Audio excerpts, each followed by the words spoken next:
পঢ়াৰ কথা আলোচনা কৰি আছো। ইয়াৰ আগতে মই এটা ভিডিঅ' প্ৰভাইড কৰিছিলো যে কি ধৰণে পৰীক্ষাৰ প্ৰস্তুতিৰ কাৰণে কনসিস্টেন্সি মেইনটেইন কৰি ৰাখিম, তাৰ ওপৰত এটা মোটিভেশনাল ভিডিঅ' মই আগবঢ়াইছিলো।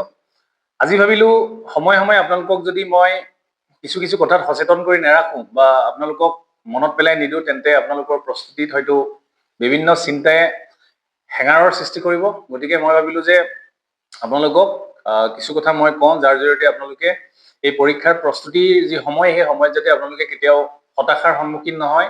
মই যাতে আপোনালোকক সেই ভুলবোৰ আঙুলিয়াই দিব পাৰো যি ভুলে আপোনালোকৰ প্ৰস্তুতিত হেঙাৰ হৈ দেখা দিয়ে। সেইকাৰণে আজিৰ ভিডিঅ'টো মই ভাবিলো পঢ়াৰ পৰা পৃথক কিছু কথা আলোচনা কৰো। আপোনালোকে নিশ্চয় দেখিছে থাম্বনেইলত মই দিয়াৰ ধৰণে যে যিকোনো পৰীক্ষাৰ প্ৰস্তুতিৰ ক্ষেত্ৰত আটাইতকৈ ডাঙৰ শত্ৰুটো কি, এই শত্ৰুটো কি আমাৰ জনাটো খুবেই জৰুৰী হয়। ইয়াক কেৱল মাত্ৰ মই কিতাপত পঢ়াৰ অভিজ্ঞতাৰ পৰাই কোৱা নাই, মই নিজৰ জীৱনত নিজেই অনুভৱ কৰা বা মোৰ অভিজ্ঞতাৰে মোৰ পৰিপুষ্ট জীৱনত মই নিজেই অনুধাৱন কৰা এটা অভিজ্ঞতাৰ ভিত্তিত মই কথাটো কৈছো। সেয়া হ'ল আমি ইংৰাজীত যাক কওঁ প্ৰক্ৰাষ্টিনেশ্যন নেচাৰ, অৰ্থাৎ কিপিং থিংছ ফৰ টুমৰো।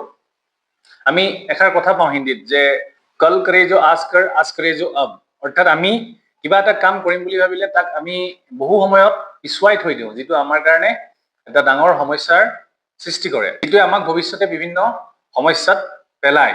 কিবা এটা পৰীক্ষালৈ যেতিয়া প্ৰস্তুতি চলাওঁ, বিশেষকৈ মই APSCৰ কথাই কৈছো, আমি কেতিয়াও বৰ্তমান সময়ত যিখিনি কাম কৰিব পাৰো সেইখিনি ভৱিষ্যতৰ কাৰণে থৈ দিয়াটো আমাৰ ডাঙৰ ভুল। মোৰ ক্ষেত্ৰতো হৈছিল।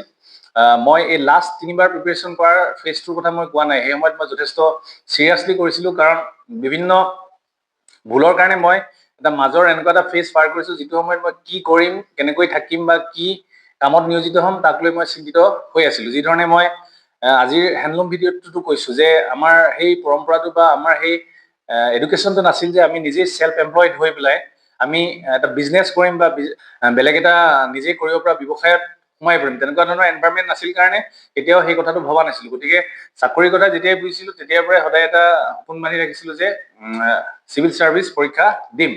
গতিকে নিজৰ কিছুমান চিলি মিষ্টেকৰ কাৰণে, চিলি মিষ্টেক বুলি এই কাৰণে কৈছিলো যিখিনি মিষ্টেক আচলতে হৈ যায়, সকলোৰে জীৱনত হৈ যায়, আৰু সেই মিষ্টেকখিনি ডেফিনেটলি যদি কাৰেক্ট কৰি আমি আগবাঢ়ো তেন্তে আমি জীৱনত নিশ্চয় সফল হ'ম। কিন্তু মই সেই যি আগৰ ভুলখিনি, যিখিনি মই মোৰ লাইফ ষ্টৰী যিটো ভিডিঅ' তাত মই ডিটেইলছত কৈছো, সেই সৰু সৰু ভুলবোৰৰ কাৰণে হয়তো মই পিছুৱাই গৈছিলো দুখোজ, আৰু সেই পিছুৱাই যোৱাৰ সময়খিনিত এটা বিভ্ৰান্তিকৰ পৰিস্থিতিৰ সৃষ্টি হৈছিল যে মই কি ধৰণে নিজকে এষ্টাব্লিছ কৰিম।